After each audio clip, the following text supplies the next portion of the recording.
Del orfanato al imperio. La historia imposible de Leonardo Del Vecchio y Ray-Ban. Bienvenidos a este nuevo episodio. Mayo del 1942. Milán. La Segunda Guerra Mundial devasta Europa.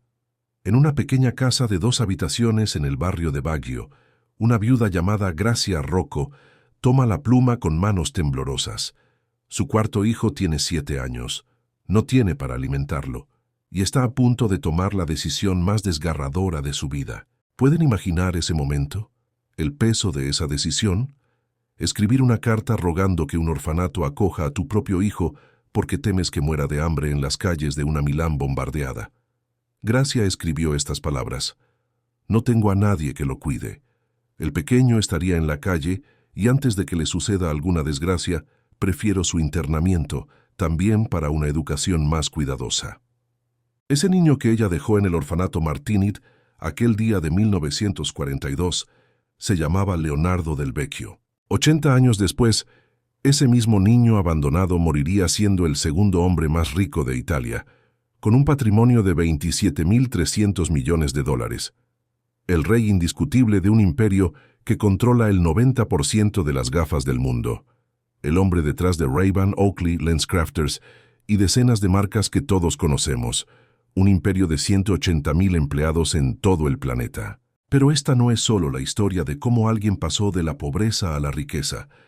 Esta es la historia de un niño que perdió parte de un dedo en un accidente de fábrica a los 15 años, que desayunaba sopa de col fría porque no podía comprar comida, que trabajaba 20 horas al día sin quejarse, que fundó una empresa con solo 14 empleados en un pueblo olvidado de los Alpes italianos, y que transformó la forma en que el mundo entero ve las gafas. Esta es la historia de decisiones imposibles, de sacrificios brutales, de una obsesión inquebrantable por la perfección, de un hombre que admitió al final de su vida que puso el trabajo por encima de todo, incluso de sus propios hijos, de alguien que nunca olvidó de dónde venía y que regaló millones en acciones a sus trabajadores cuando cumplió 80 años.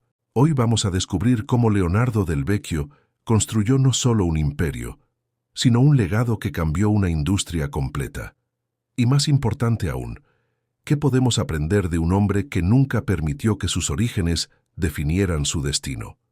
Para entender a Leonardo Del Vecchio, tenemos que regresar a una Italia que ya no existe, una Italia de hambre, guerra y emigración. El 22 de mayo de 1935, en esa humilde casa de Ringhiera en Milán, nace el cuarto hijo de Leonardo Del Vecchio padre, un comerciante de frutas de Trani en la región de Apulia, y Grazia Rocco, su esposa, que lo ayudaba en el negocio. Pero Leonardo nunca conoció a su padre. 5 meses antes de que él naciera, su padre murió de una neumonía fulminante. La familia, que ya vivía al límite, quedó en la miseria absoluta. Imaginen la escena. Grazia Rocco, viuda a los 30 y pocos años, con 4 hijos que alimentar en plena Milán industrial de los años 30, sin pensión, sin apoyo, sin red de seguridad, solo sus manos y la voluntad de sobrevivir.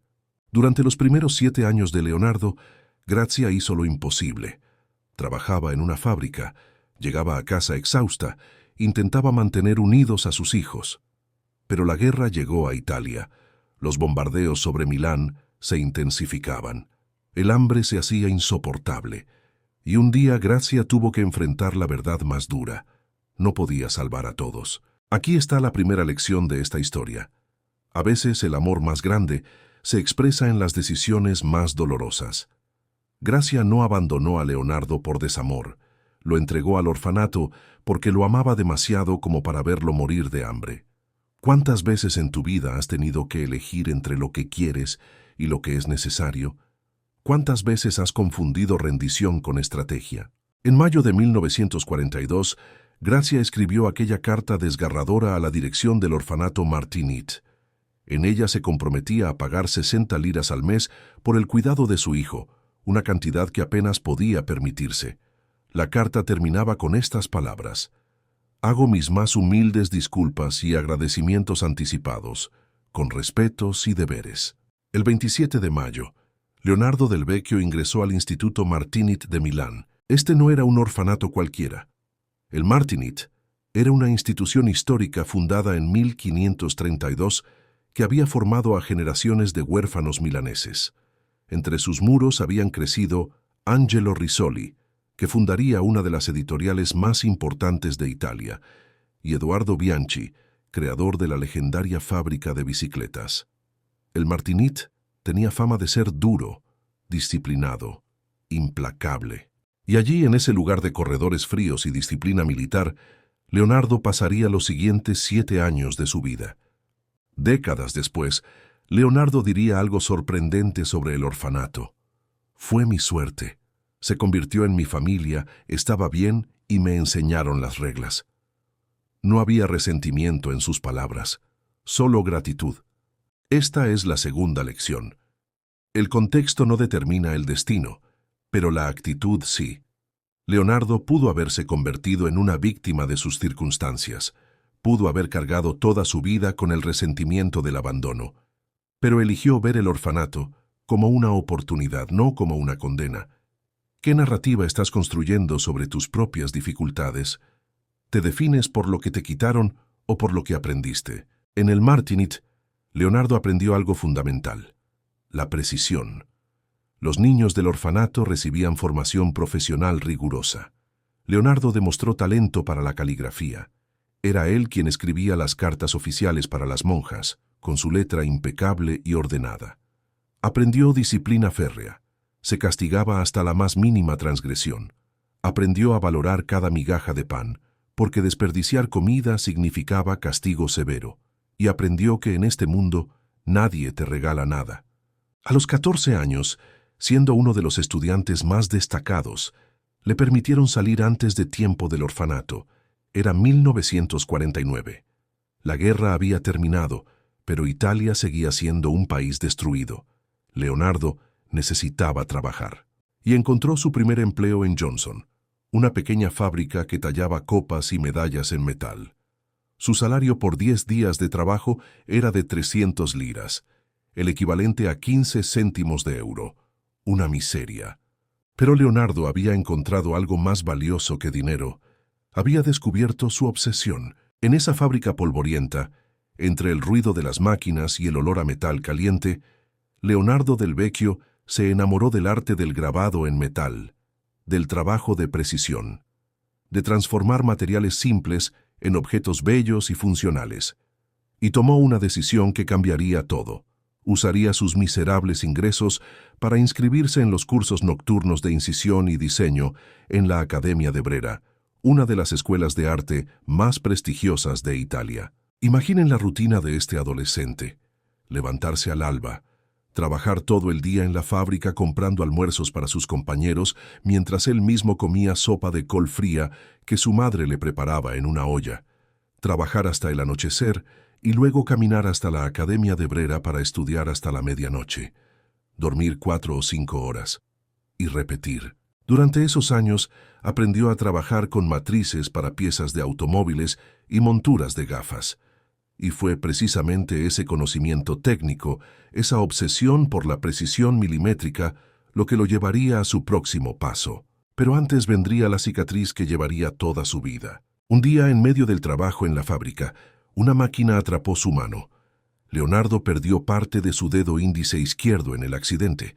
Tenía apenas 15 años. Podría haberse rendido. Podría haber exigido compensación. Podría haberse dado por vencido. No lo hizo.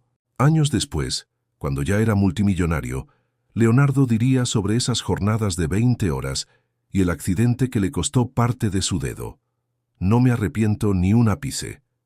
Para él, ese sacrificio era el precio de convertirse en lo que más deseaba. Un artesano experto, la única forma segura, según sus propias palabras, de nunca volver a pasar hambre.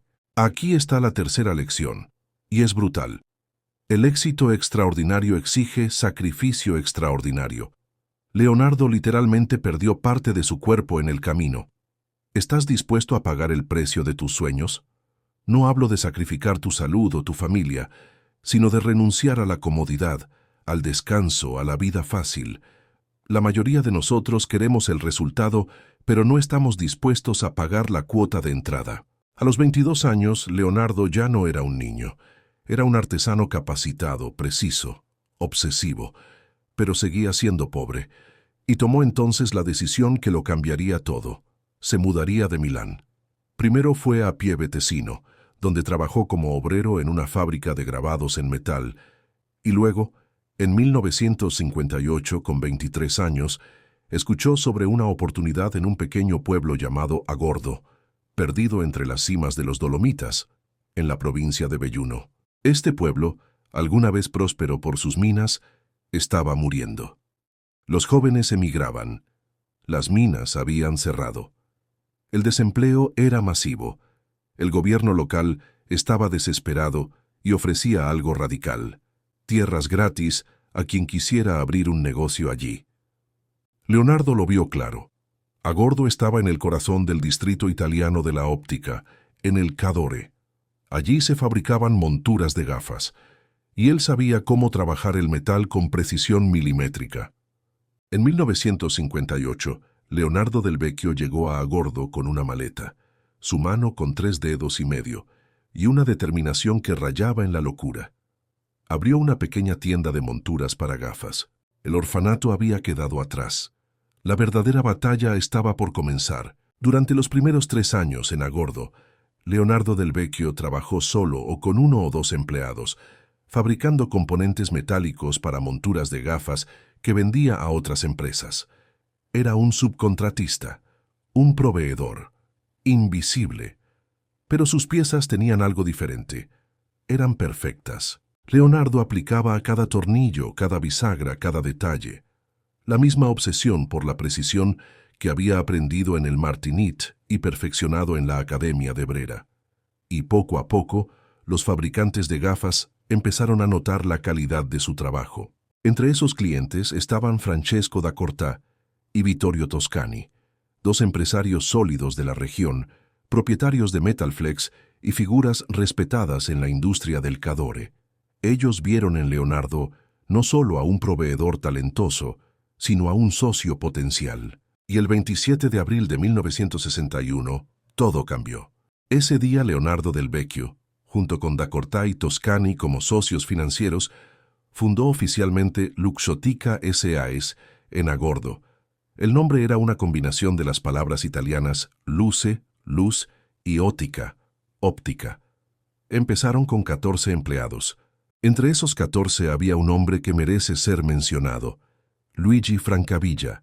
Luigi era un operario especializado que trabajaba con un empleo fijo en Suiza, con seguridad y buen salario. Cuando escuchó que Leonardo del Vecchio estaba buscando gente para su nueva empresa en Agordo, Luigi hizo algo increíble. Renunció a su trabajo estable y se mudó a ese pueblo perdido de los Alpes para trabajar con un desconocido al que nunca había conocido. Solo por la reputación de calidad que Leonardo ya estaba construyendo. Leonardo y Luigi se convertirían en amigos de por vida. Juntos diseñarían los primeros modelos de gafas con el nombre Luxottica. Cuarta lección: tu reputación es tu activo más valioso. Leonardo no tenía capital, no tenía contactos en las altas esferas, no tenía un título universitario, pero tenía algo más poderoso. La gente sabía que su trabajo era impecable. Cuando construyes una reputación de excelencia, las oportunidades te buscan a ti. ¿Qué dice la gente cuando mencionan tu nombre en una habitación donde tú no estás? Los primeros años de Luxottica fueron de crecimiento moderado pero constante. Leonardo seguía fabricando componentes para otras marcas, pero en su mente bullía una idea obsesiva. ¿Por qué limitarse a fabricar piezas para otros? ¿Por qué no fabricar la gafa completa? ¿Por qué no crear su propia marca? Sus socios no estaban convencidos. Era más seguro, más estable, seguir siendo proveedores. Pero Leonardo era implacable. En 1967 tomó una decisión radical. Compró las participaciones de da Cortà y Toscani. Ahora era el único dueño de Luxottica y cambió completamente el modelo de negocio. En lugar de fabricar piezas para otros, Luxottica comenzaría a ensamblar gafas completas desde cero, diseñarlas, fabricarlas y venderlas bajo su propia marca. Era un riesgo enorme. Si fallaba, perdería todo. No falló. En 1971, Leonardo y Luigi presentaron la primera colección de gafas Luxottica en el MIDO, el Salón Internacional de Óptica de Milán. Llegaron con apenas una docena de modelos, diseñados y fabricados por ellos mismos, timorosos de no vender nada. Lo que sucedió los dejó atónitos. Fue un éxito rotundo. Leonardo recordaría ese momento décadas después. Regresamos a Agordo agotados y felices, con la certeza de que nuestro futuro había cambiado para siempre. Pero con el éxito vinieron nuevos desafíos, más grandes, más aterradores. Luxottica crecía rápido, demasiado rápido. Necesitaban capital para expandirse, para comprar maquinaria, para contratar más gente. Y Leonardo se enfrentaba a un mercado italiano pequeño, saturado, donde las grandes marcas internacionales dominaban. Necesitaba salir de Italia. Necesitaba conquistar Estados Unidos. Y para eso necesitaba dinero que no tenía. En 1981, Leonardo tomó el tren a Milán. Llevaba bajo el brazo un plan de negocios y mucha desesperación. Tenía que convencer al Crédito Italiano, uno de los bancos más importantes del país, de que le prestara dinero para comprar Avantgarde, una marca estadounidense de gafas que le permitiría entrar al mercado norteamericano. El presidente del banco era Lucio Rondelli, un banquero tradicional, cauteloso. Leonardo no tenía garantías suficientes. Era un fabricante de un pueblo perdido en los Alpes. ¿Por qué Rondelli debería arriesgarse? Leonardo hizo lo único que sabía hacer: trabajar. Presentó cifras, mostró la calidad de sus productos, explicó su visión con esa intensidad tranquila que caracterizaba todo lo que hacía, y Rondelli, contra todo pronóstico, le dio el préstamo. Con ese dinero, Leonardo compró Avantgarde en 1981, y en solo un año devolvió todo el capital con intereses. Mientras tanto, había abierto 4 nuevas fábricas y contratado a 4.500 personas. Quinta lección. El crecimiento real requiere riesgo calculado. Leonardo apostó todo por expandirse a Estados Unidos.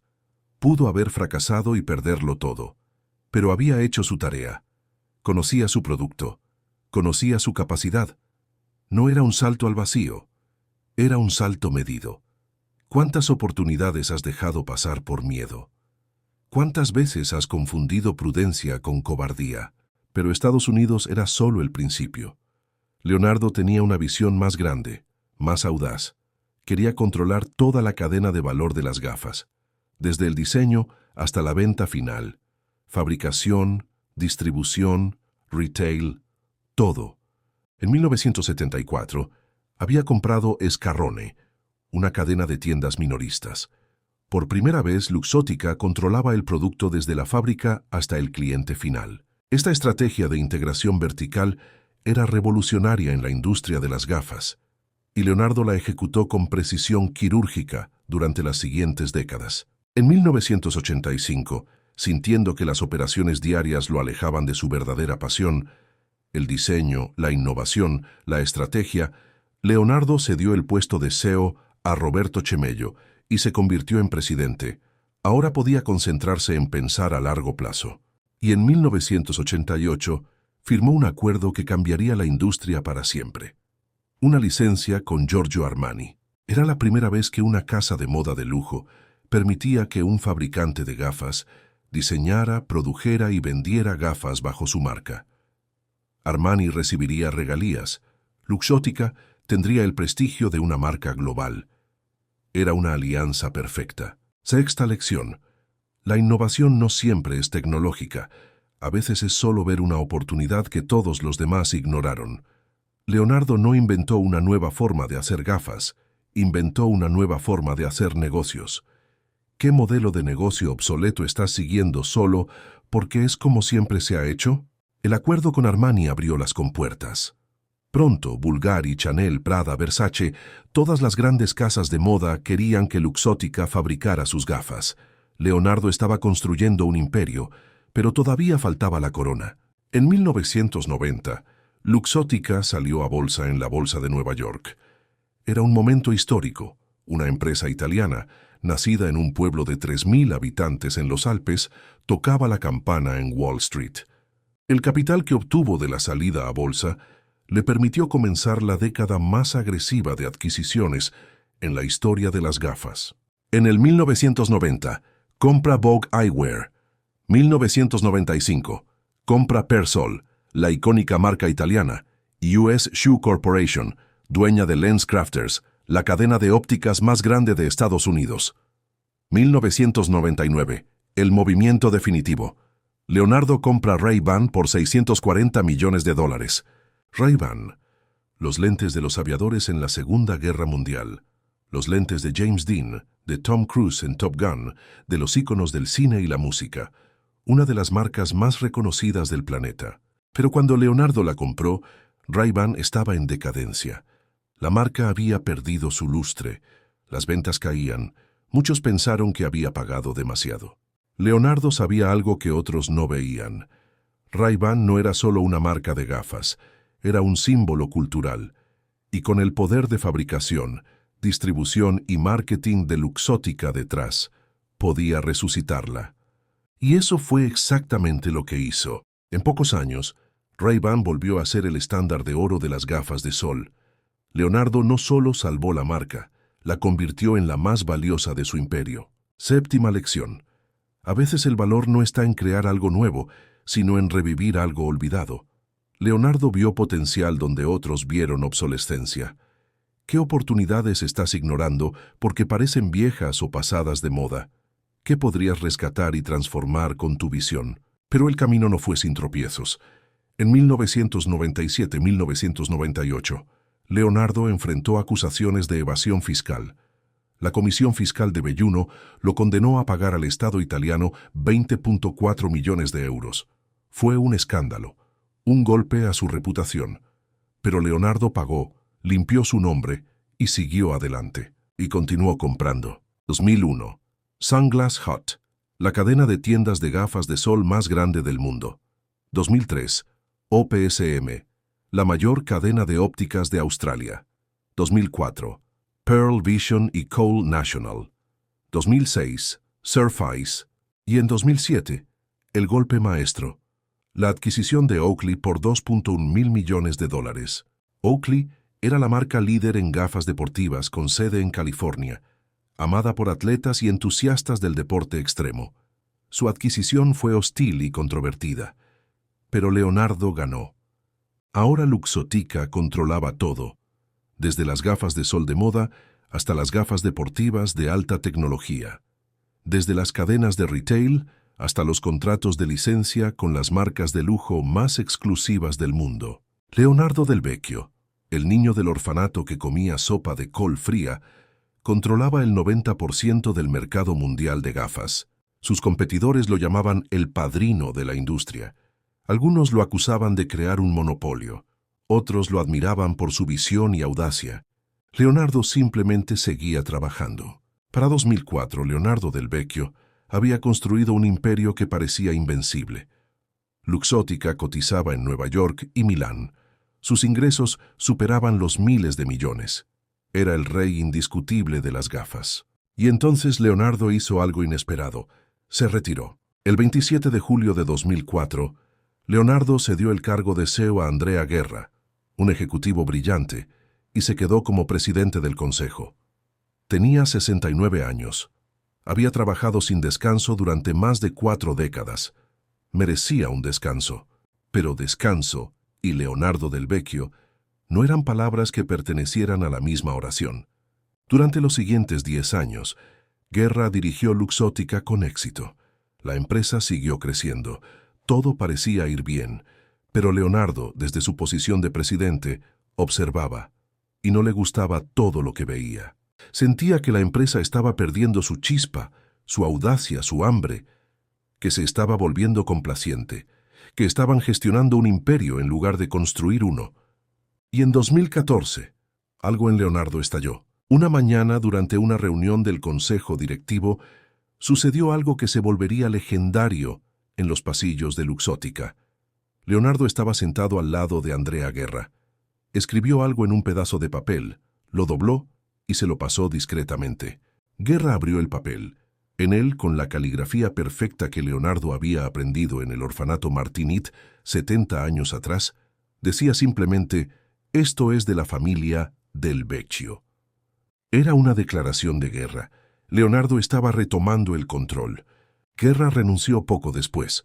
Leonardo, a sus 79 años, volvió a ser el director operativo de Luxottica. El titán había regresado. Octava lección. Nunca confundas experiencia con obsolescencia. Leonardo tenía casi 80 años, una edad en la que la mayoría piensa en jubilación y descanso. Él decidió que su trabajo más importante estaba aún por hacer. ¿En qué momento decidiste que eras demasiado viejo o demasiado tarde para hacer algo grande? ¿Quién te dio permiso para rendirte? Pero Leonardo no regresó por ego o nostalgia. Regresó porque tenía una visión que lo había obsesionado durante años, una visión tan audaz que muchos la consideraban imposible. Leonardo quería fusionar Luxottica con Essilor. Essilor era el gigante francés de las lentes correctivas. Si Luxottica dominaba las monturas y las gafas de sol, Essilor dominaba las lentes graduadas. Juntos serían invencibles. Controlarían la industria óptica mundial de principio a fin. Pero una fusión de este tipo era extraordinariamente compleja. Estamos hablando de dos gigantes corporativos, dos culturas nacionales diferentes, dos egos empresariales masivos, reguladores antimonopolio en múltiples países, accionistas escépticos, problemas de valoración. La mayoría de los analistas decían que era imposible. Demasiado complicado, demasiados obstáculos. Leonardo tenía 80 y pico de años. Podría haber dicho que lo haga el próximo. Podría haberse retirado en paz, disfrutando de su fortuna de miles de millones, sus yates, sus casas en Montecarlo y la Costa Azul. No lo hizo. Durante 3 años, desde 2015 hasta 2018, Leonardo negoció, cabildó, persuadió, presionó. Enfrentó la resistencia de los reguladores europeos. Convenció a accionistas escépticos. Medió entre culturas corporativas. Y en enero de 2017 se anunció oficialmente. Luxottica y Essilor se fusionarían en una operación valuada en 50.000 millones de euros. La fusión se completó el 1 de octubre de 2018. Nació Essilor Luxottica, el gigante de la óptica más grande del mundo.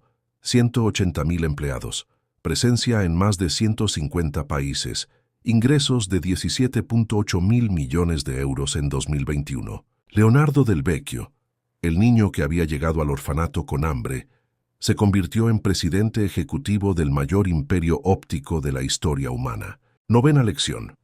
La perseverancia no es insistir ciegamente.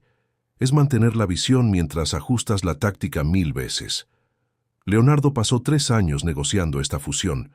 3 años de obstáculos, rechazos, complicaciones legales.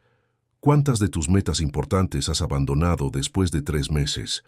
¿Después de 3 semanas? Pero incluso en medio de este triunfo estratégico, Leonardo seguía innovando en formas que nadie esperaba.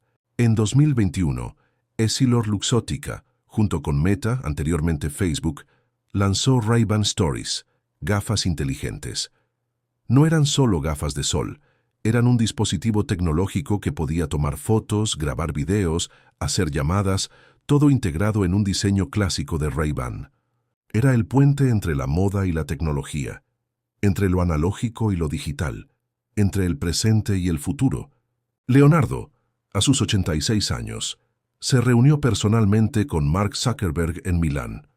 Las fotos de ese encuentro muestran a dos visionarios de generaciones completamente diferentes, unidos por la ambición de cambiar cómo la gente interactúa con el mundo.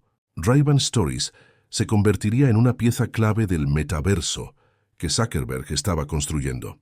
Pero detrás de todos estos triunfos, había una verdad que Leonardo nunca intentó ocultar. Su obsesión por el trabajo había tenido un costo brutal. Leonardo se había casado 6 veces, tuvo 6 hijos, y aunque los amaba, admitió públicamente que nunca estuvo realmente presente. El trabajo siempre venía primero. En una entrevista, dijo algo que muchos encontraron dolorosamente honesto.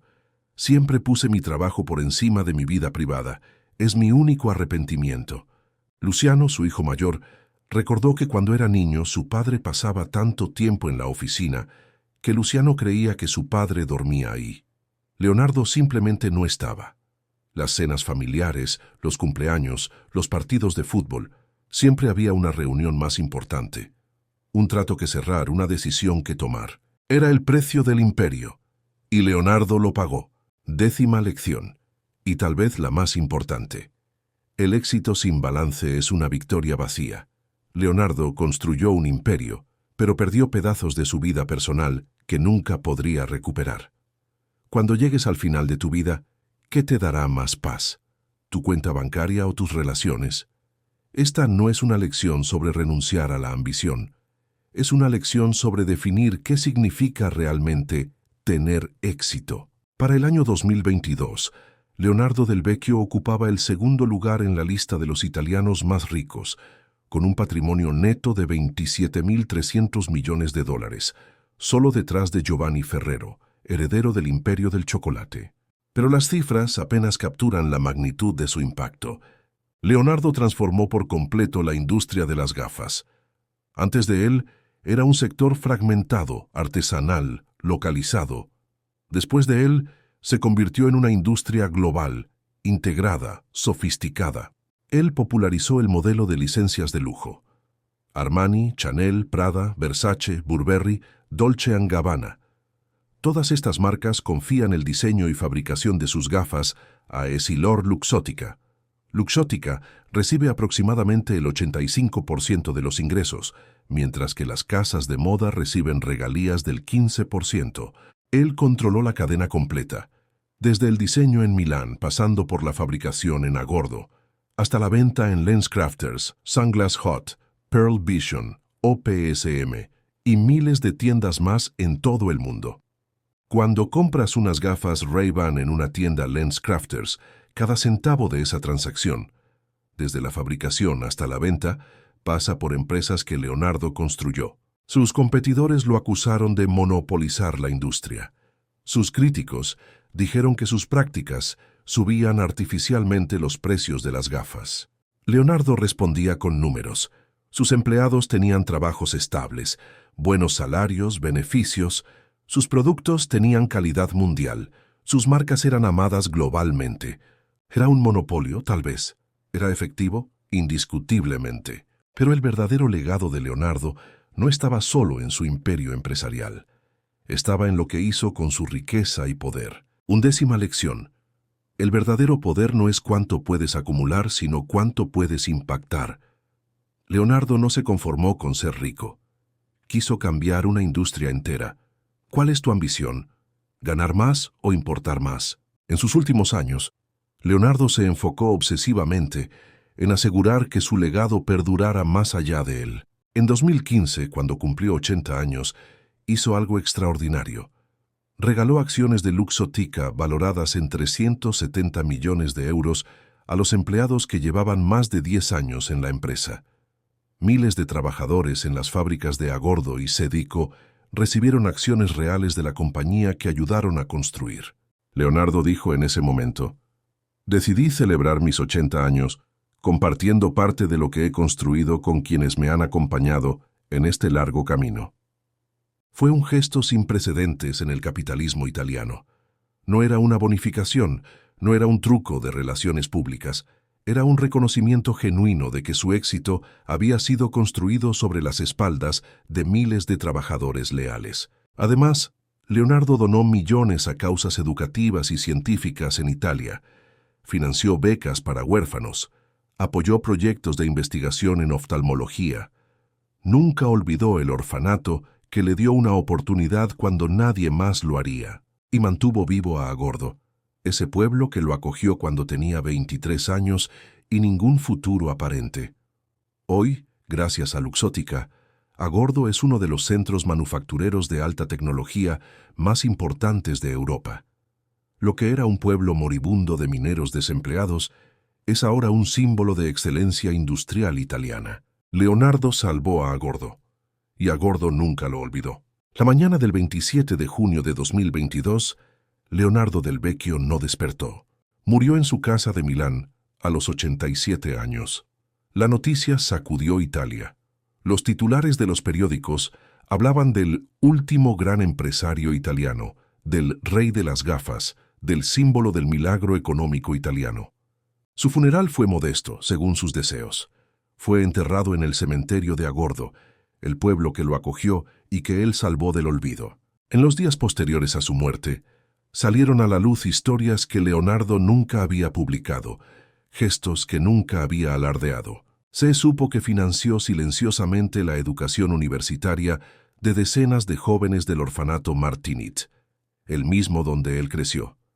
No quiso que su nombre apareciera en ningún lado, solo que los niños tuvieran la oportunidad que él tuvo que luchar para conseguir. Se supo que durante la pandemia de COVID-19, donó millones en equipos médicos a hospitales italianos, especialmente en la región de Belluno.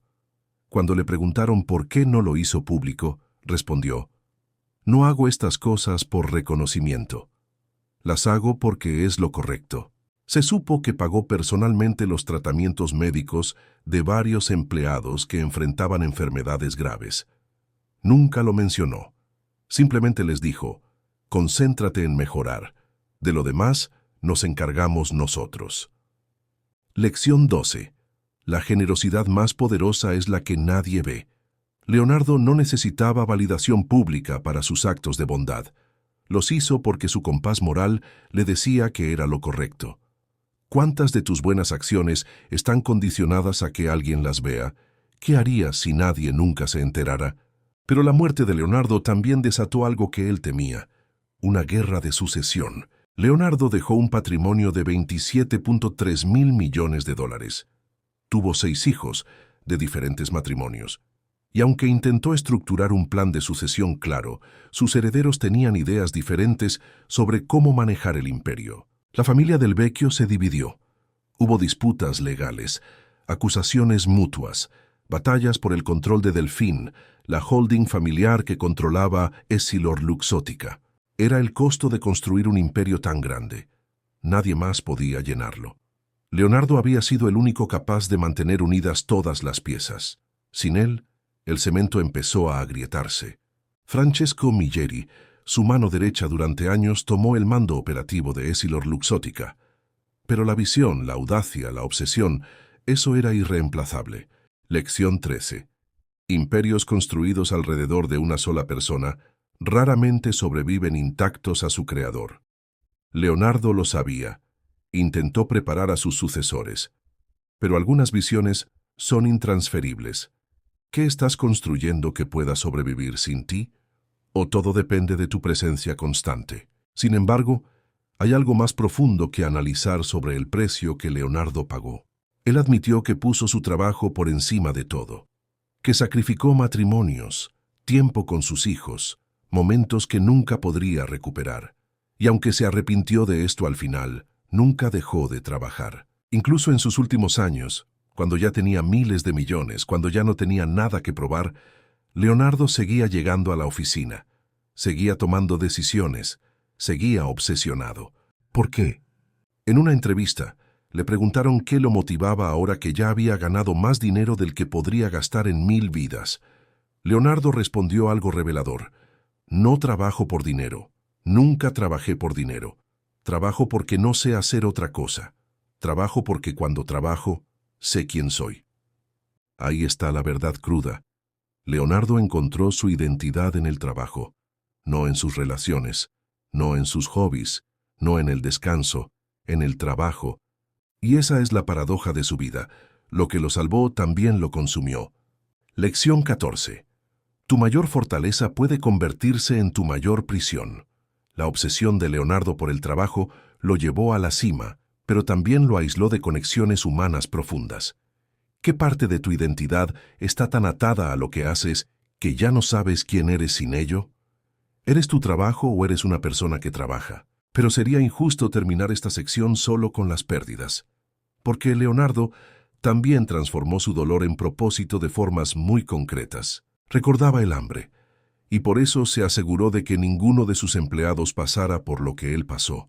Los salarios en Luxottica siempre fueron competitivos, los beneficios generosos, la estabilidad laboral real. Recordaba el orfanato, y por eso financió educación para huérfanos silenciosamente durante décadas. Recordaba el accidente en la fábrica que le costó parte de su dedo, y por eso las medidas de seguridad en sus fábricas siempre fueron rigurosas. Cero tolerancia para la negligencia. Recordaba a Agordo, el pueblo que le dio una oportunidad, y por eso nunca movió la producción a China o países de mano de obra barata, aunque eso hubiera aumentado sus márgenes. Mantuvo las fábricas en Italia, mantuvo los empleos locales. Su dolor no lo quebró, lo templó. Lo convirtió en alguien con un sentido agudo de justicia, de lealtad, de responsabilidad. Y eso también es parte de su legado. Esta es la historia de Leonardo Del Vecchio, el niño que llegó al orfanato Martinit con hambre y salió con hambre de algo más grande. El joven que perdió parte de un dedo pero nunca perdió su visión. El hombre que construyó un imperio desde un pueblo olvidado en los Alpes italianos. Su vida nos recuerda algo fundamental. Tú no estás limitado por dónde naciste. ¿Qué te sucedió? ¿O quién te dijo que no podrías hacerlo?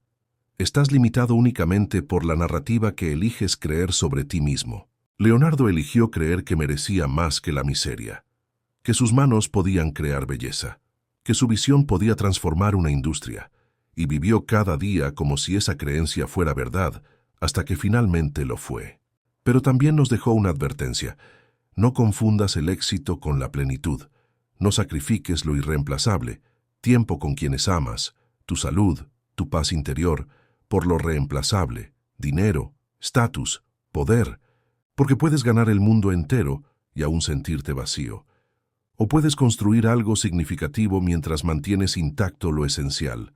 La elección es tuya, siempre ha sido tuya, así que te dejo con esta pregunta. La misma que Leonardo probablemente se hizo 1000 veces en su vida. ¿Qué estás dispuesto a construir? ¿Y qué estás dispuesto a perder en el camino? Piénsalo bien, porque la respuesta que des hoy definirá la historia que contarás mañana. Gracias por acompañarme en este episodio. Te mando un abrazo y nos escuchamos en el próximo.